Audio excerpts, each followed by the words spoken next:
ବଞ୍ଚି ଥାଉ ଥାଉ ମାରିଦେଲେ ମହିଳା ଶିଶୁ ବିକାଶ ବିଭାଗ।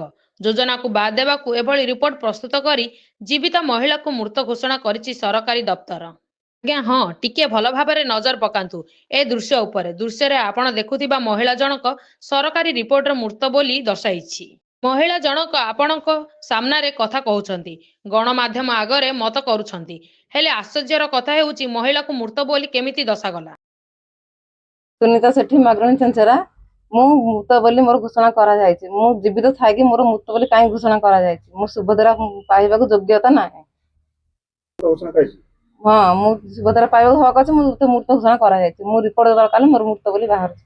ମୁଁ ଆପଣଙ୍କ ସହ କଥା ହଉଛି, ଜୀବିତ ଅଛି। ମୁଁ ମୃତ ହେଲେ କେମିତି କୁହାଯାଉଛି?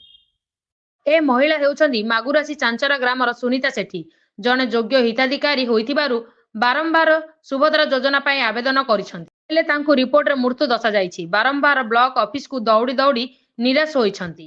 ଏପରିକି ଜନ ଅଭିଯୋଗ ଶୁଣାଣିରେ ଅଭିଯୋଗ ମଧ୍ୟ କରିଛନ୍ତି, କୌଣସି ସୁଫଳ ମିଳୁନି।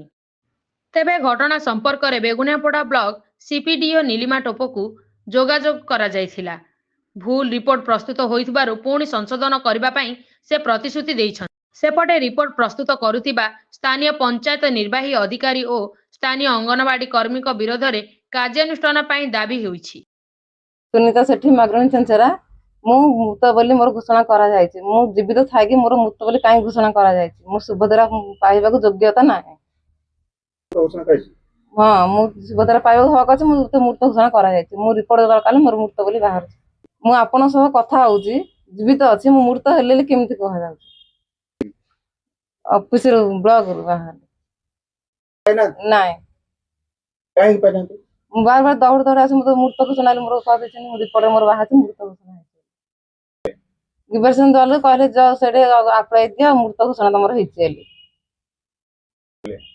କହିଲେ। ହଉ ତମେ ପକ ଆଧାର କାର୍ଡ ଜେରକ୍ସ ଦେଇଦିଅ। ଦେଇ ସାରିଲା ପରେ ତମେ ଯାଅ ଆଗ ଘରକୁ ତମେ ଆସିବ। ଏଥର ଆସିବ କହିଲେ 6 ଥର ଦୌଡ଼ିଲେଣି। ଏବେ ଜେରକ୍ସ ମାଗିଦେଲେ, ରଖିଦେଲେ, କହିଲେ ତମେ ଜହରେ ଗଲେ ଆସିବ ବୋଲି କହିକି ରଖିଦେଲେ। ଆଉ କିଛି କହିଲେନି। ସରକାରକୁ ମୋର ଅନୁରୋଧ, ମୋର ପଇସା ମୁଁ ବି ପାଇବାକୁ ଯୋଗ୍ୟତା ନାହିଁ। ମୁଁ ତ ବଞ୍ଚିଛି ନା, ମୁଁ ଯୋଗ୍ୟତା ଅଛି ନା ନାହିଁ?